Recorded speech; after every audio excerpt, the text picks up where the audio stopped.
তার 60 বছর চলে গেল, কারো জীবন থেকে 50 বছর চলে গেল। আর আমরা যুবক যারা আছি, আমাদের কারো জীবন থেকে 22 বছর, 24 বছর, 25 বছর চলে গেল। কিন্তু চলে যাওয়ার মধ্যে আমাদেরকে একটা জিনিস শিক্ষা দিয়ে যায়, হে বান্দা, আমি বয়স, আমি সময় তোমার জীবন থেকে একটু একটু করে আমি দূরে সরে যাচ্ছি, চলে যাচ্ছি। আমি সময় তোমার কাছ থেকে যত দূরে চলে যাচ্ছি, কবর তোমার কাছে তত তাড়াতাড়ি অগ্রসর হচ্ছে। কবর কি করতেছে? আমাদের কাছে, আমাদের সন্নিকট অতি দ্রুত চলে আসতেছে।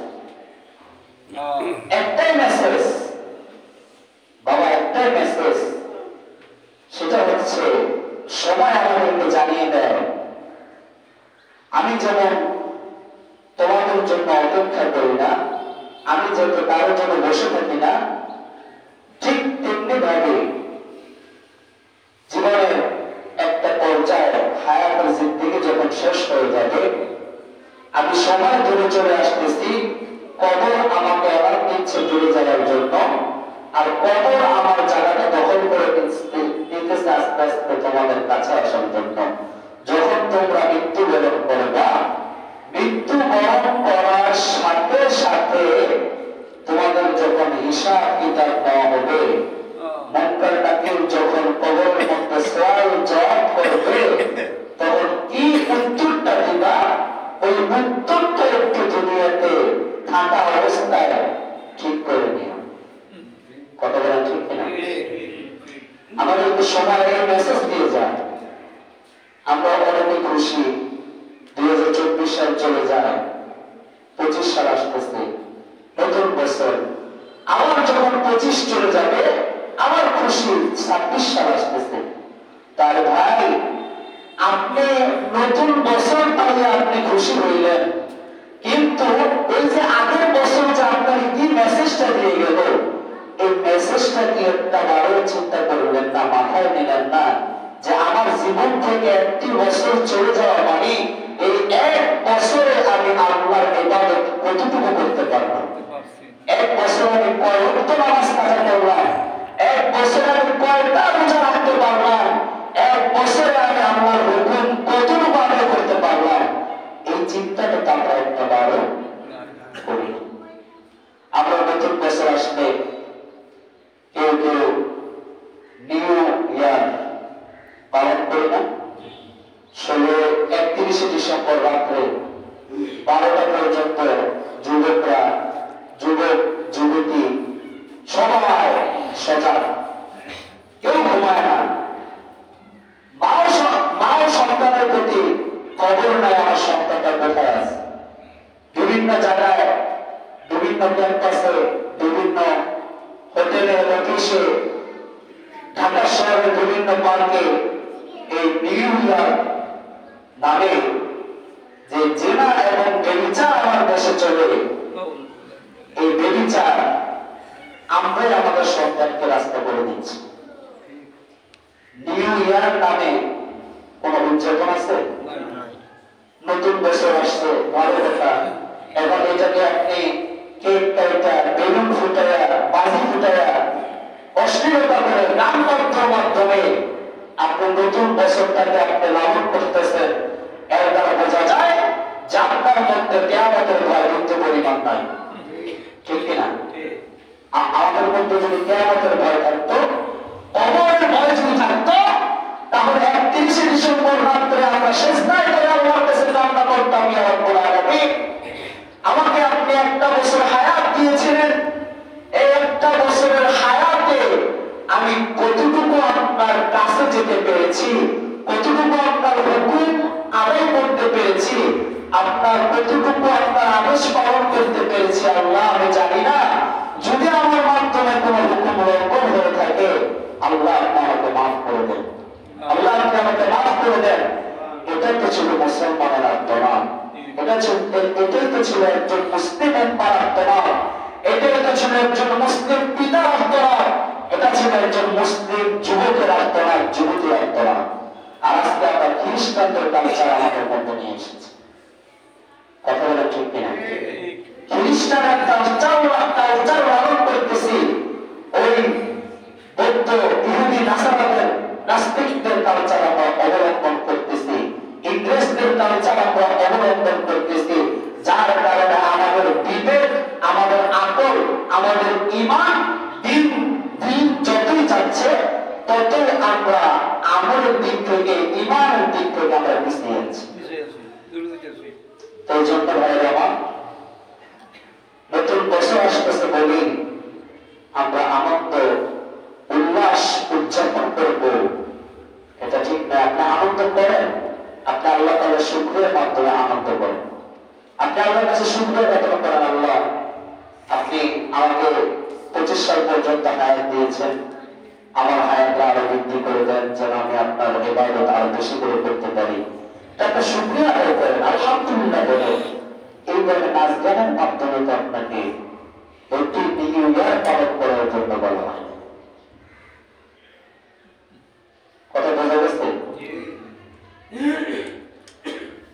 এজন্যই আমাদের সমাজ, আমাদের দেশ, আমাদের রাষ্ট্র দিন দিন অবনতির দিকে যাচ্ছে, উন্নতির কোনো ছোঁয়া আমরা পাচ্ছি না। কারণ আমরাই তো ঠিক নেই, আমরাই তো সচেতন না। যদি আমরা সচেতন নাগরিক হতাম, যদি আমরা সচেতন মুসলমান হতাম, তাহলে আমরা সুখীর দিন দেখতাম, খুশির আলো দেখতাম। এখন আমাদের চতুর্দিকে শুধু অন্ধকার আর অন্ধকার। আলোর দিশা, আলো দেখতে পারবো কিনা সেটা একমাত্র কে জানেন? আল্লাহ তাআলার কথা জানেন। এজন্য আমি আজকে আমাদের জুমার আলোচ্য বিষয় হচ্ছে মুসলমানের হক সম্পর্কে। কি সম্পর্কে? মুসলমানের হক। আমি আপনাদের সম্পর্কে একটা আয়াতের তেলাওয়াত করেছি। আয়াতের মধ্যে আল্লাহ তাআলা বলে, ইন্নামাল মুমিনুনা ইখওয়াতুন ফাসলিহু বাইনা আখওয়াইকুম।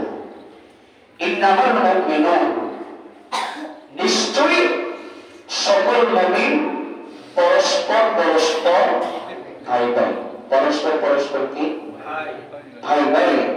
ইখওয়াতুন ফাসলিহু বাইনা আখওয়াইকুম। আল্লাহ বলেন, যেহেতু তোমরা পরস্পর ভাই ভাই, তাহলে তোমরা একজন আরেকজনের সাথে সৌহার্দ্যপূর্ণ আচরণ করো, সুন্দর ব্যবহার করো। কি ব্যবহার? সুন্দর ব্যবহার। মুসলমানের প্রতি এমন ব্যবহার করবে, এমন আচার আচরণ করবে যেন একজন মুসলমানের আচরণে যেন অপর মুসলমান কষ্ট না পায়। এটা হচ্ছে মুসলমানের বৈশিষ্ট্য। তারপর আল্লাহ বলে, ওয়াত্তাকুল্লাহা লাআল্লাকুম তুরহামুন। ওয়াত্তাকুল্লাহ, এবং তোমরা সর্বদা আল্লাহকে ভয় করো। কাকে ভয় করো? আল্লাহকে ভয় করো। লাআল্লাকুম তুরহামুন, তাহলে তোমরা আল্লাহর পক্ষ হইতে দয়া প্রাপ্ত হবে। কার পক্ষ হইতে? আল্লাহর পক্ষ হইতে দয়া প্রাপ্ত হবে যদি আল্লাহকে ভয় করতে পারি। এখন আল্লাহকে ভয় করব, এটা কি মুখে করব নাকি কাজে করব? আমার কথা বোঝেন নাই? আল্লাহকে ভয় কি মুখে করব নাকি কাজে করব? কাজে করতে হবে। আমরা মুখে রাজার মেয়ে বিয়ে করি, কিন্তু কেউ যদি বলে যে আমি বাদশার মেয়ে বিয়ে করব, এটা কি যেমন তোমার লোকের দ্বারা সম্ভব? যেমন তোমার লোকের দ্বারা সম্ভব না। আপনাকে ওই পর্যায়ে যেতে হবে। সুতরাং জবানে বললাম একটা, কিন্তু কাজে করলাম আরেকটা। এটার নাম মুসলমান না, এটার নাম মুনাফিক। এটার নাম কি? মুনাফিক। যারা জবানে বলে এক, কাজে করবে করে আরেক, তারা কোনদিন মুসলমানের সন্তান হতে পারে না। তাদের মধ্যে কোনদিনও মুসলমানিয়ত থাকবে না, তারা সরাসরি মুনাফিকদের অন্তর্ভুক্ত হয়ে যাবে। এজন্য আমরা সদা সর্বদা মুসলমানের প্রতি কি হইব? সদয় হইব। কি হইব? সদয় পরিচয় হব। আল্লাহর হাবিব সাল্লাল্লাহু আলাইহি ওয়াসাল্লাম সাহাবায়ে কেরামদেরকে ডাকতে বলতেছেন, ও আমার সাহাবারা, তোমরা সবাই শোনো, আমি নবী তোমাদেরকে একটা নসিহত করি, মনোযোগ সহকারে শুনবা। সাহাবায়ে কেরাম বলেন, ইয়া রাসূলুল্লাহ, ইয়া হাবিবাল্লাহ, আপনি বলেন, আমরা শুনি। আল্লাহর হাবিব বললেন, সাহাবারা, তোমরা যে মুসলমান, আল্লাহ তাআলা হুকুম করেছেন মুসলমান মুসলমান পরস্পর ভাই ভাই, তুমি তোমার আপন ভাইয়ের সাথে যেমন ভাবে আচরণ করো, আপন ভাইকে তুমি যেভাবে আদর করো, আপন ছোট ভাইকে যেভাবে মায়া করো, আপন ছোট ভাইয়ের জন্য তুমি মায়া করে আদর করে ভালোবেসে তাকে তুমি যে পোশাকটা উপহার দাও, তার জন্য যে গিফটটা তুমি বাজার থেকে সবচেয়ে দামি গিফটটা তুমি তার জন্য নাও, ঠিক তেমনি ভাবে তোমার অপর মুসলমান ভাইয়ের ব্যাপারেও তুমি তোমার আপন ছোট ভাইয়ের সাথে যে ব্যবহার করো, আপন ছোট ভাইয়ের জন্য যে পুরস্কার তুমি কিনো, যে সামানা তুমি কিনো, ভালোবেসে মহব্বত করে পরস্পর মুসলমান ভাইয়ের জন্য এই আচরণটাই করতে হবে। জোরে বলেন সুবহানাল্লাহ। মুসলমান ভাইয়ের আমার অন্য মুসলমান ভাইয়ের ব্যাপারে এই আদব আপনাকে রক্ষা করতে হবে। আল্লাহর হাবিব বলেন, এক মুসলমান অন্য মুসলমানকে কষ্ট দিও না, এক মুসলমান অন্য মুসলমানকে বিপদের দিকে ঠেলে দিও না, এক মুসলমান অন্য মুসলমানের ব্যাপারে কোন শত্রুর কাছে মিথ্যা কথা লাগাবে না, কোন শত্রুর কাছে তোমার মুসলমান ভাইকে সমর্পণ করবে না। আল্লাহর হাবিব সাল্লাল্লাহু আলাইহি ওয়াসাল্লাম এই কথা বলার পর আমার নবী আরো বলেন, মুসলমানের প্রতি 6টা হক। কয়টা হক? 6টা। একজন মুসলমান অন্য মুসলমানের প্রতি, একজন মুমিন আরেকজন মুমিনের উপর তার 6টা হক রয়েছে। 6টা হকের মধ্যে আল্লাহর হাবিব সাল্লাল্লাহু আলাইহি ওয়াসাল্লাম বলেন, 6টা হকের মধ্যে 1 নম্বর হক, তোমার কোন মুসলমান ভাই যদি রোগে আক্রান্ত হয়ে যায়, তোমার কোন মুসলমান ভাই যদি অসুস্থ হয়ে যায়, তাহলে তোমার ঈমানি দায়িত্ব হলো ওই মুসলমান ভাইকে দেখতে যাওয়া। ওই মুসলমান ভাইকে কি করতে যাওয়া? দেখতে যাওয়া। এটা কি যেমন তেমন কোন কাজ কথা বলেছেন কি? আমার নবী বলেছেন, তোমার মুসলমান ভাই যদি অসুস্থ হয়ে যায়, তোমার ঈমানি দায়িত্ব হলো তাকে তুমি অসুস্থ অবস্থায় দেখতে যাওয়া। এটা আমি মুহাম্মদের সুন্নাহ। সুবহানাল্লাহ। এটা আমার নবী মুহাম্মদ সাল্লাল্লাহু আলাইহি ওয়াসাল্লামের কি সুন্নাহ, এটা সুন্নাতুর রাসূল।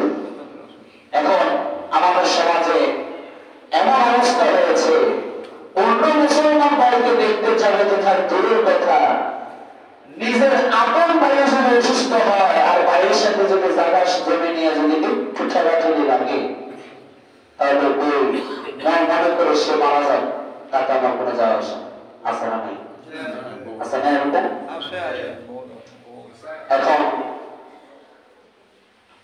জায়গা সংক্রান্ত বিষয়ে এই বিষয়ে আমার ওয়াজ নয়, তারপরে একটু বলি, যত মুসলমানের হকের ব্যাপারে কথা, আপনি যদি আপনার আপন ভাইয়ের জায়গাটা আপনি মানতে পারবেনই না, বরং অন্য কোন মুসলমান ভাইয়ের সম্পদ থেকে যদি 1 ইঞ্চি সম্পদ যদি আপনি অন্যায় ভাবে অত্যাচার ভাবে যদি জোর জবরদস্তি করে দখল করেন, কাল কিয়ামতের ময়দানে আল্লাহ হাবিব সাল্লাল্লাহু আলাইহি ওয়াসাল্লাম বলেন, ওই জায়গাটা যে যদি আপনি 1 বিঘত জায়গা যদি আপনি মানেন, এই 1 বিঘত জায়গা করতে করতে করতে করতে যতটুকু নিচে যাবে এবং ওই জায়গাটা পুরার পরে যতটুকু পরিমাণ কণা বা মাটির কণা উপরে উঠবে, ওই সম পরিমাণ ওই পরিমাণ গুনাহ আল্লাহ তাআলা আপনার আমলনামায় দিয়ে দিবেন।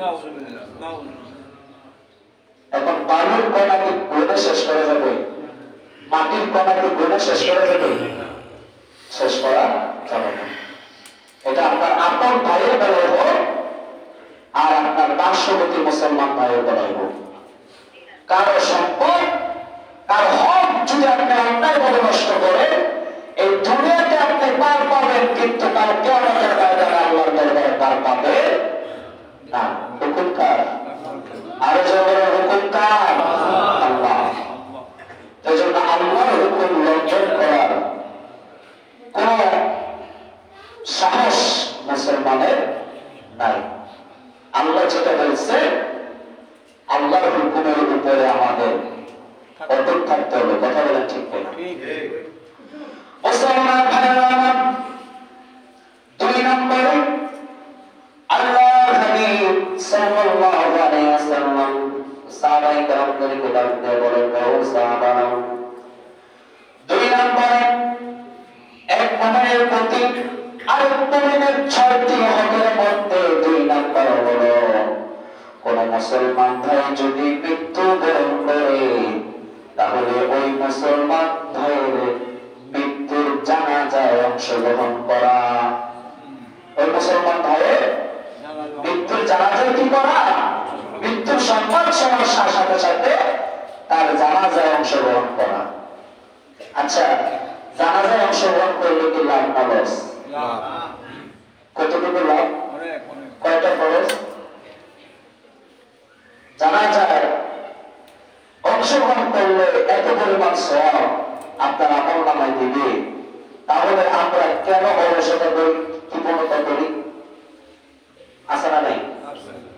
আমাদের সমাজে একটা ট্রেনিং হয়ে গেছে, ট্রেনিং যে যে মারা যায় তার আত্মীয় স্বজন বা তার মহল্লার মানুষ তারাই জানাজা দেয়, আর অন্য কোথাও থেকে কি আসতে চায় না। তা আমার মহল্লার মানুষ মরছে, আমার আত্মীয় মরছে, উনি মরছে, এর আত্মীয় এর মহল্লার মানুষ জানাজা দিবে। আছে না এরকম কিছু? কিন্তু মুসলমানের নৈতিক দায়িত্ব, উম্মতে মুহাম্মাদের নৈতিক দায়িত্ব হচ্ছে একজন মুসলমান ভাইয়ের মৃত্যুর সংবাদ শোনা মাত্রই তার জানাজায় অংশগ্রহণ করা। এটাও সুন্নাত রাসূল সাল্লাল্লাহু আলাইহি ওয়াসাল্লাম, এটাও কেমন রাসূলের সুন্নাত। আল্লাহর হাবিব সাল্লাল্লাহু আলাইহি ওয়াসাল্লাম 3 নম্বরে সাহাবায়ে কেরামদেরকে বলেন, সাহাবারা, 3 নম্বরে হচ্ছে তোমার কোন মুসলমান ভাই যদি তোমাকে মহব্বত করে, তোমাকে পছন্দ করে, ভালোবেসে যদি তোমাকে দাওয়াত দেয়, কি দেয়? দাওয়াত দেয়, তাহলে ওই মুসলমান ভাইয়ের দাওয়াত গ্রহণ করা। ওই মুসলমান ভাইয়ের দাওয়াত গ্রহণ করা।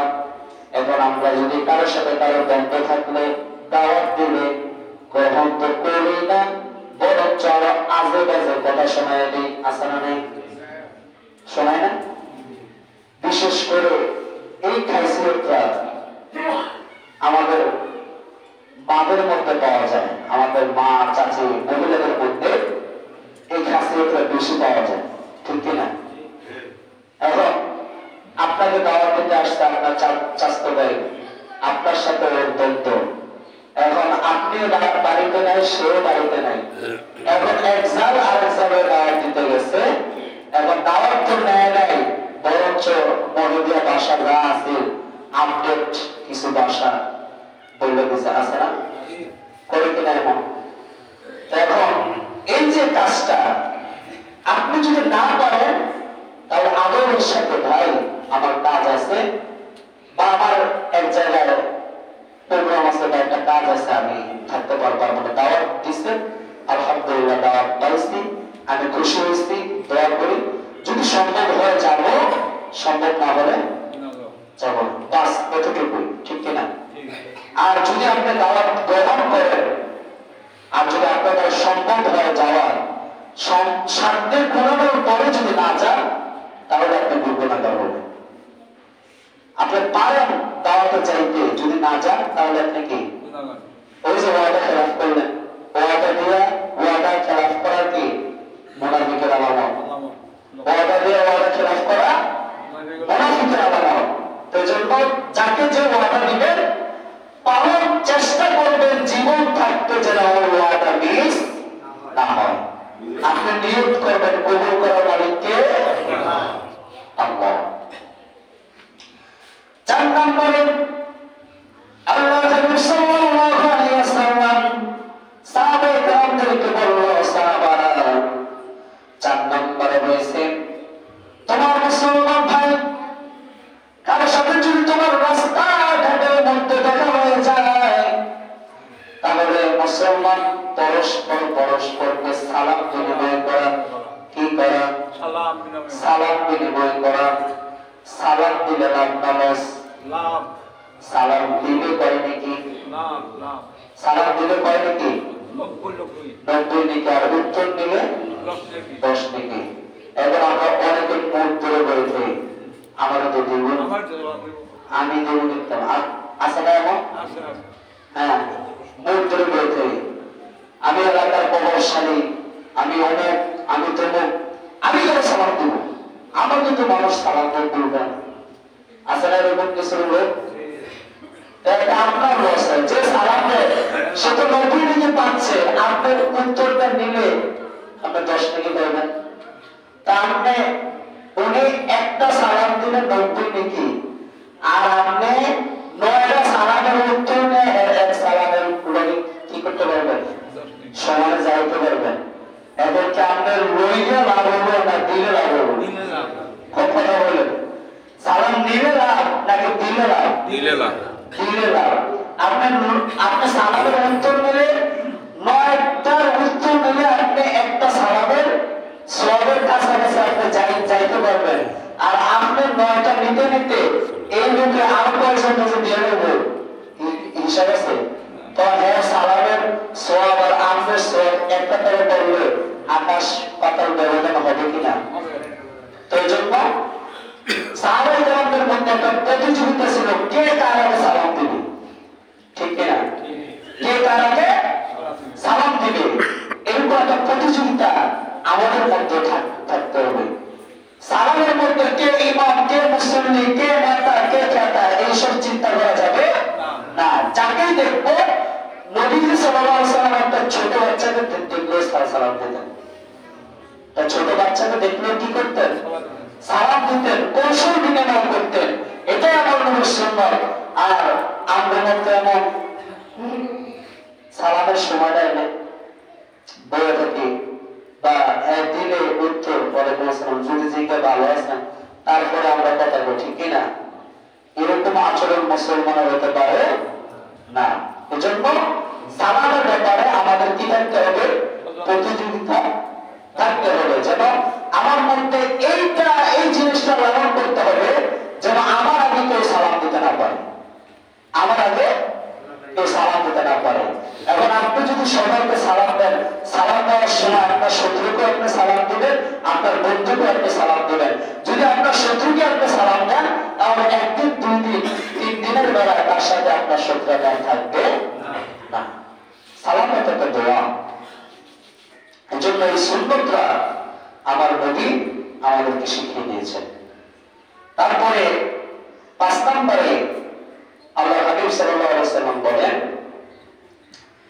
যে কোন মুসলমান যদি হাসি দেয় তাহলে তার হাসি শুনলে হাসির উত্তর দাও। এখন হাসি দিলে আমরা কি বলি? আলহামদুলিল্লাহ না?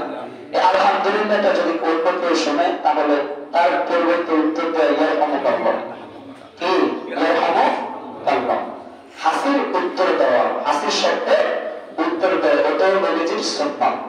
6 নম্বর আল্লাহ হাবিব সাল্লাল্লাহু আলাইহি ওয়াসাল্লাম বলে 6 নম্বর হচ্ছে একজন মুসলমান আরেকজন মুসলমানের প্রতি দূর থেকে তার জন্য কল্যাণ কামনা করা। কি কামনা করা? কল্যাণ কামনা করা, তার জন্য ভালো ভালো দোয়া করা। এখন আমরা ভালো দোয়া করবো তার দূরে বেটায়, এটার মধ্যে কিন্তু আবার মহিলাদের কমন ফেলে যায়।